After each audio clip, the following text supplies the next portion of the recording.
ప్రియమైన మిత్రులారా, అందరికీ నమస్కారం.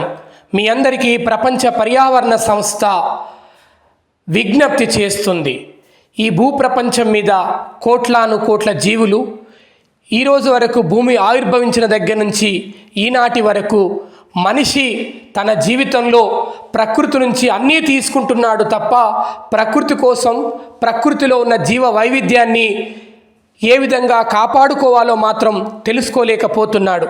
ఇప్పటికే భూగోళం మొత్తం కూడా అన్ని స్థాయిలలో మరొక 5 లక్షల సంవత్సరాలకు కావలసిన కాలుష్యాన్ని మానవ సమాజం ఇప్పటికే వెదజల్లడం జరిగింది.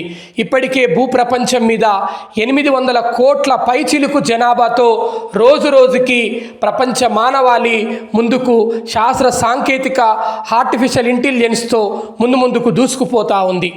ఈ కీలక సంక్షోభ సమయంలో మనిషి తను భూమి మీదకి ఎందుకోసం వచ్చాడు, ఎందుకోసం తన జీవితాన్ని భూమి మీద సుసంపన్నంగా ప్రపంచంలోనే అన్ని జీవుల కంటే ఆనందంగా ఎందుకు గడుపుతున్నాడో, ఎందుకు గడపాలో తెలియకుండాగా నిరంతరం కూడా మనిషి ప్రయాణిస్తున్నాడు.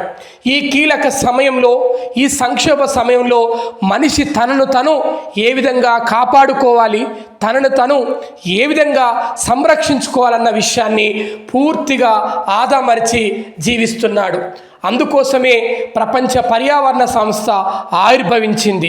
గత 10 సంవత్సరాలుగా let us unite protect our environment, పర్యావరణ పరిరక్షణకై విశ్వ మానవులంతా ఏకమవుదామన్న నినాదంతో గల్లీ నుండి ఢిల్లీ వరకు ప్రపంచ పర్యావరణ సంస్థ పౌరులందరినీ భాగస్వామ్యులను చేస్తూ పర్యావరణ పరిరక్షణ దైవ కార్యక్రమం కంటే అత్యంత కీలకమైన కార్యక్రమంగా ప్రభుత్వ అధినేతలు, ప్రజలు, స్వచ్ఛంద సంస్థలన్నింటినీ కలుపుకొని ఈరోజు నేచర్ ఈజ్ అవర్ టీచర్ కార్యక్రమం ద్వారా పాఠశాల స్థాయి నుంచి విద్యార్థులలో విద్యాలోకంలో పర్యావరణ పరిరక్షణ మహా ఉద్యమాన్ని నిర్మించాలని, అందుకోసం మన tax filing India CEO Srinivas గారు, MD పూలందేవి గారి సహకారంతో మన ప్రపంచ పర్యావరణ సంస్థ అనేక సేవా కార్యక్రమాలను, అనాథ బిడ్డలను చదివించడం, అదేవిధంగా సే నో టు ప్లాస్టిక్, మొన్న మధ్య జరిగిన మేడారం మహా జాతరలో